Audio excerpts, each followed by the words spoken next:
I'm Diane Macedo. Thanks for streaming with us. Coming up, President Biden is in Buffalo, New York, meeting with the families of the victims of the supermarket mass shooting as we learn more information about how the suspect allegedly planned the attack. Plus, why the California church shooting is now also being investigated as a hate crime, and new details on how worshipers took down the gunman. After weeks of resistance, Ukrainian fighters have withdrawn from the bombarded steel plant in Mariupol, Ukraine, what it means for Russia's battle plans. And voters in Pennsylvania are heading to the polls in key primaries, putting President Trump's endorsement of Dr. Oz to the test. We have complete coverage ahead.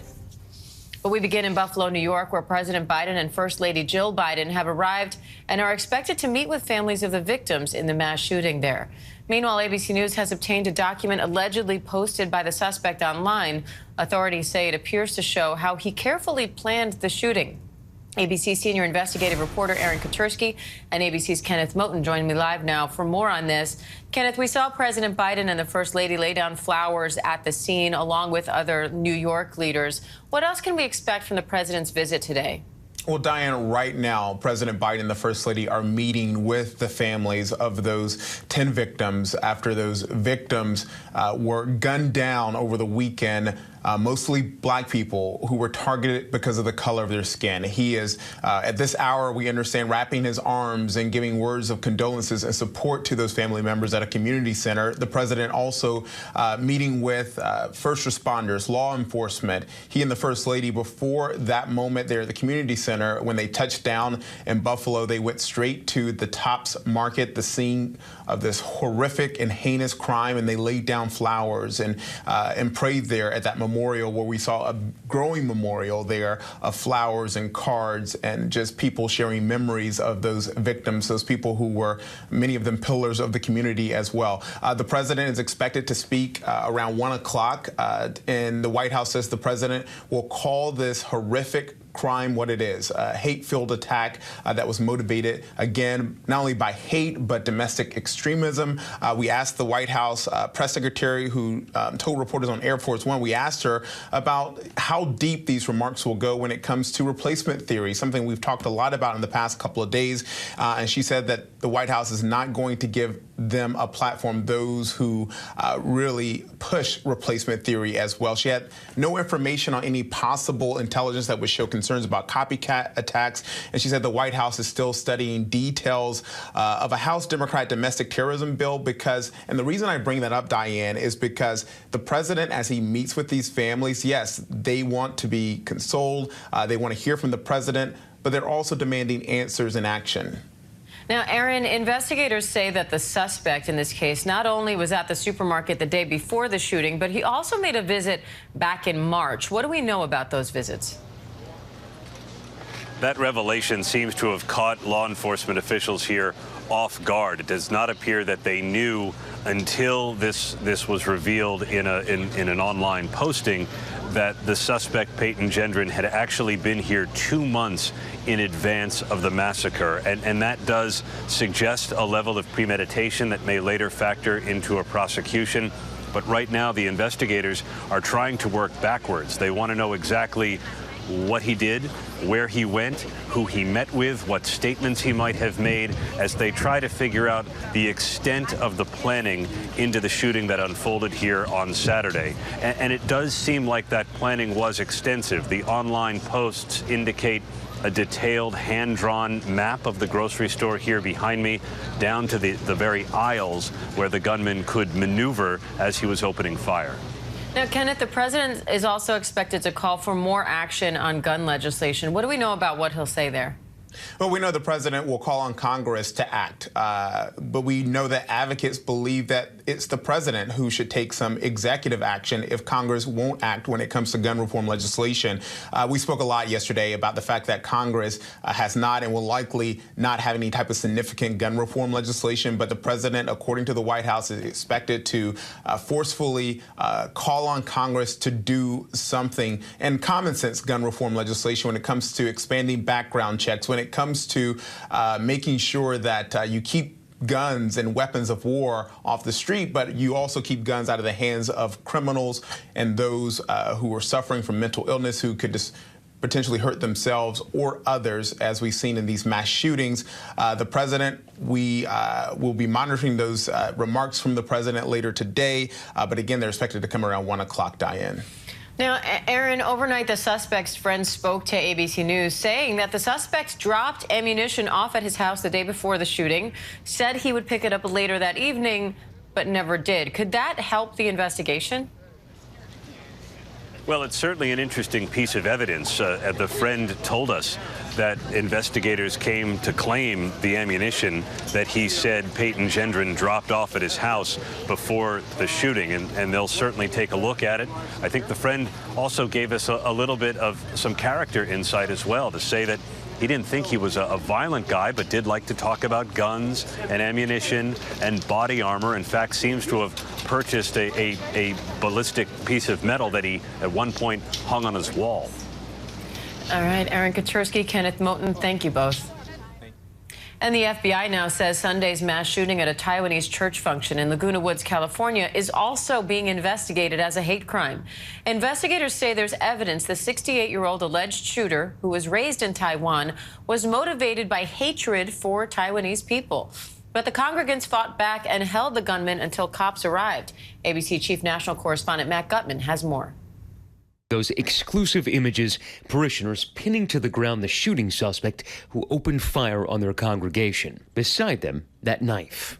And to the right, that blurred image, the fallen Dr. John Cheng, one of several heroes of Sunday's church service shooting. Police say 68-year-old David Cho, seen in this mugshot, killed Cheng and wounded 5 others. Victims ranging in age from 66 to 92. A politically motivated hate incident, a grievance that this individual had between himself and the Taiwanese community at large. The gunman, a naturalized American citizen born in China, was a licensed security guard from Las Vegas, allegedly leaving behind writings the FBI is investigating as evidence of a hate crime. The day had started with a celebration. About 50 people at the Taiwanese Presbyterian congregation welcoming back Pastor Billy Chang from Taiwan. What they could never have known was that the suspect, who the church says was wearing a black security T-shirt, had allegedly set a trap. The suspect was able to secure the doors within the church with chains and tried to disable locks within the church with super glue. Some parishioners managed to escape through the one door the shooter did not lock. And at the moment he stopped to reload, Pastor Billy sprang into action, grabbing a chair and slamming it into the shooter. I pushed him under the floor. So you hit him and then pushed him down onto the floor and his gun dropped. How quickly did people come to help you when you managed to get him down on the ground? Pretty soon. Pretty soon. Yeah, some people around helped me to push him in the floor. They may have been elderly, but they were unafraid. Dr. Cheng leading the charge. The majority of the people in attendance were elderly, and they acted spontaneously, heroically. There would have been many, many more lives lost if not for the concerted effort of the members of that church. Pastor Billy struggling with the loss. Pray for the Mrs. Chen family and our congregation. Diane, the church putting out a statement overnight saying that gunman lurked around the church for several hours before the shooting, strategically placing Molotov cocktails, ammunition. That's when he chained and nailed some of the doors shut. Parishioners thought that he was working security there because of a T-shirt he was wearing.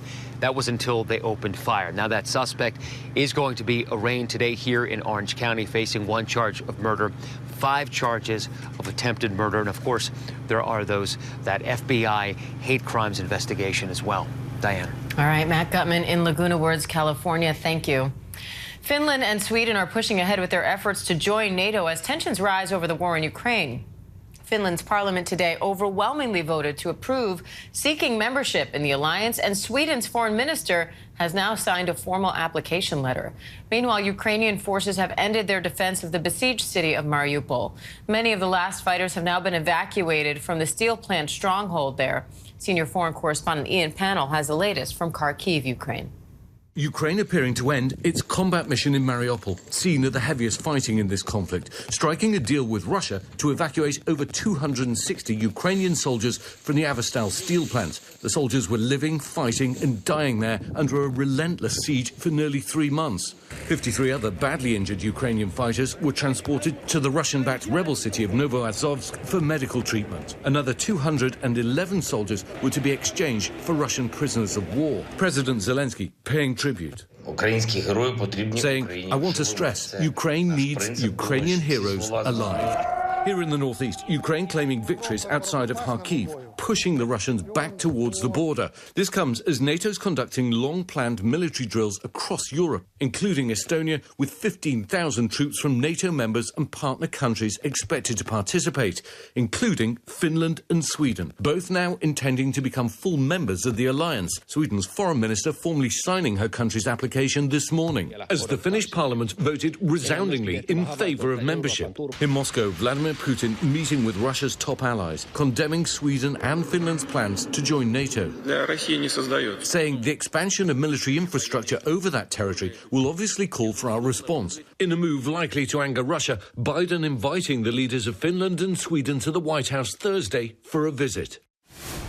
Diane, we're on the scene of one of the many bomb blasts in Kharkiv city. As you can see, the work to try and clear the debris is well and truly underway. You really get a sense of the scale of the destruction inside this courtyard. There isn't a building around here that hasn't been blasted and heavily damaged, if not totally destroyed. And there are thousands of sites like this. But even though the war is grinding on, the Ukrainians are trying to clear up the sites, make them safe, at least clear away the debris and bring normal life back to the city. The Ukrainians, of course, now claiming military success in pushing the Russians back towards their own border, but, of course, having to concede defeat effectively in the city of Mariupol. Diane? All right, Ian, panel, thank you. And the FDA and Abbott laboratories, the nation's biggest supplier of baby formula, have agreed on a plan to reopen Abbott's plant in Michigan to help ease the formula shortage here in the U.S. The FDA says it is also taking steps to make it easier to import formula not sold in the country. Ariel Reshef has the latest. The FDA taking steps to ease the burden for families facing the dire nationwide formula shortage, but cautioning a resolution is still weeks away. The agency announcing it is moving to import brands of formula from abroad, currently not sold in the U.S. We are seeking manufacturers from around the globe who may have available product that could meet our regulatory standards for both nutrition and food safety. The U.S. normally produces 98% of the infant formula it consumes. Officials say those cans from overseas must undergo safety testing and will need labels with English instructions before they can be distributed. The FDA also laying out a plan with Abbott Nutrition, the largest domestic formula manufacturer, to reopen its critical plant in Michigan. The facility shut down since February after a voluntary recall and inspection by the FDA over safety concerns, dramatically stalling formula supply. Abbott saying it will take 2 weeks to restart operations and up to 2 more months to get its products onto shelves. The biggest fear that I have is how long is this going to last? For now, moms like Barbie Van from Oklahoma doing all she can to get her 3-month-old daughter Addison what she needs. I am trying to exhaust every resource that I can, reaching out to friends and family in other states, asking them to please look at their local stores. And the FDA not specifying which brands it will seek to import from overseas, only saying we are casting a broad net. The agency assuring any products that make it to store shelves here in the U.S. will have gone through rigorous safety checks. Diane? All right, Ariel Reshef, thank you. Coming up, our ABC News Live coverage of key primary elections taking place across the U.S. today. The battles playing out between moderate and progressive Democrats when we come back.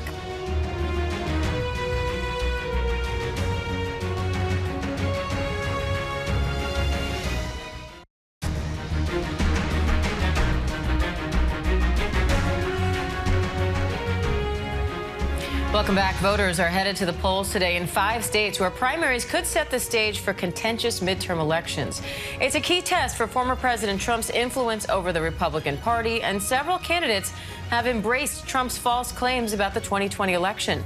Kentucky's Republican Secretary of State Michael Adams joins me live now for more on this. Secretary Adams, thanks for being here. How is your office working to make sure that the people of Kentucky have confidence in these elections?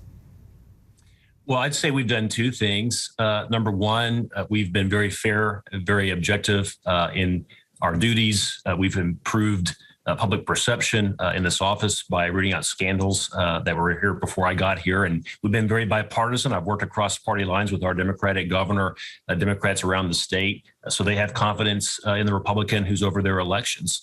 We've also made tangible improvements. We've transitioned to paper ballots, which voters of both sides have confidence in. We've improved the security of our process. We've cleaned up the voter rolls, but we've also expanded access. I think one thing that the two parties get wrong is they either care about access or security. It's a both and thing. You can have both. Now, to your point, during the pandemic, you and Democratic Governor Andy Beshear were heralded for your bipartisan collaboration. How has that bipartisanship continued into these primaries?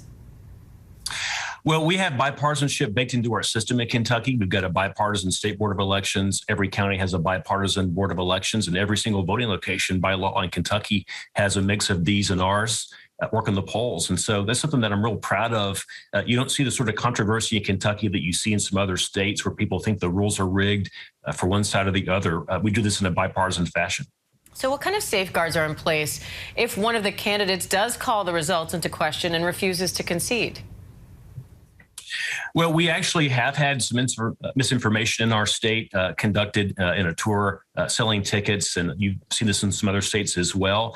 What we did is we got hundreds of local officials, sheriffs, county clerks, county attorneys together with us and called them out on it. And I think it's pretty persuasive when you've got local officials, people that the constituents know, they go to church with them, they see them at the grocery, to get hundreds of those people together across party lines and call this stuff out, I think is one way that we've combated that problem. So any suggestions for other secretaries of state looking to boost confidence in their elections in their states? Well, certainly you need to both prioritize access and security. If you want the Democrats to think that you're up to something, then you focus only on security and you risk Democrats losing confidence in your system. Same thing on the other side with Republicans. You got to have access and security in everything that you do, and you have to comport yourself in a bipartisan fashion. All right, Kentucky Secretary of State Michael Adams, we appreciate your time today. Thank you. Thanks, my pleasure. And while the Republican primaries are testing Trump's influence over the GOP, the Democratic primaries are testing the power of the moderate and progressive wings of that party. 538 senior elections analyst Nathaniel Rakich joins me live now for more on that part of the equation. Nathaniel, in Kentucky, State Senate Minority Leader Morgan McGarvey is facing State Representative Attica Scott for the state's 3rd district. How is that shaping up so far? Yeah, so McGarvey is kind of the establishment pick. He has the endorsement of the outgoing representative. He's still pretty liberal, though. On the other hand, Scott, who's challenging him from the left, she is definitely kind of more purely progressive. She supports defunding the police, for example. She would also be Kentucky's first Black member of Congress. So I'd have to give McGarvey the edge at this point, given that he has spent more money and stuff like that. But it is competitive. Now, there are competitive races also in North Carolina where outside spending is playing a big role. How could that affect the makeup of the state's representatives? Yeah, so the most expensive primary in North Carolina history is taking place today in the 4th district, which is an open, safely blue seat.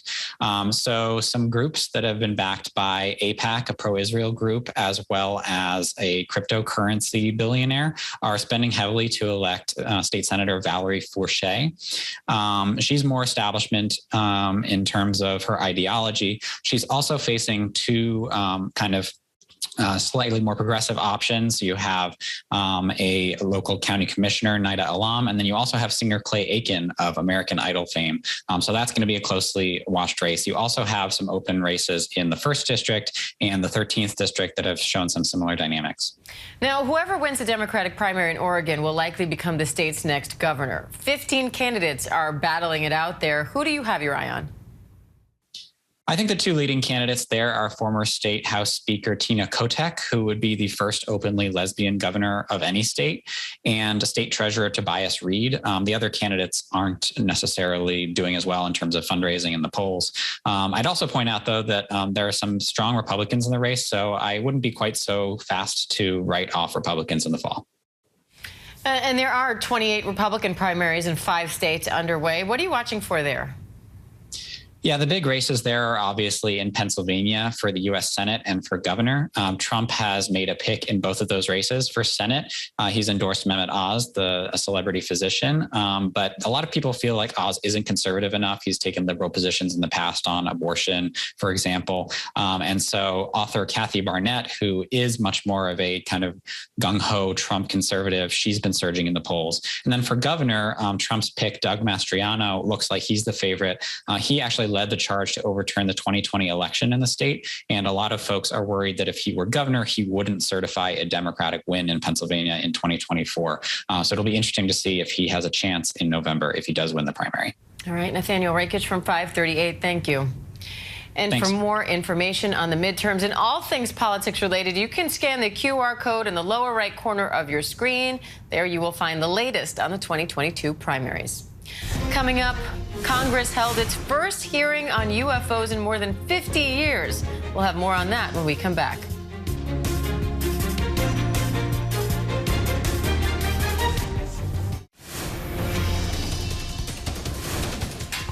Welcome back to ABC News Live. The FDA has authorized COVID booster shots for kids 5 to 11 years old, clearing the way for the CDC's advisory panel to review the data on Thursday. If they vote in favor and the CDC director approves, we could see kids as young as 5 getting their booster as soon as this weekend. Right now, more than 25 million eligible children are still completely unvaccinated. Gas prices have hit a new record high. The national average is now $4.52 a gallon and more than $6 a gallon in California. Experts say gas prices could average $4.75 by the end of the month, with $5 a gallon becoming more common. Congress held its first public hearing on UFOs in more than 50 years today. Pentagon officials testified about how the Defense Department is organizing reports of what they call unidentified aerial phenomena. A congressionally mandated report released last year found that most of the analyzed incidents were still unidentified. And the maker of Skittles, Starburst, and Lifesavers gummies has issued a voluntary recall of the popular candies. Mars Wrigley Confectionery made the move due to the potential of a very thin metal strand embedded in specific varieties of the candies or loose in the bag. The company is working to remove them from store shelves and tells consumers to throw out any bags from specific lots being recalled. You can get that information on the FDA website. And thanks for watching. I'm Diane Macedo. Do stay with us as ABC News Live continues with more news, context, and analysis after this.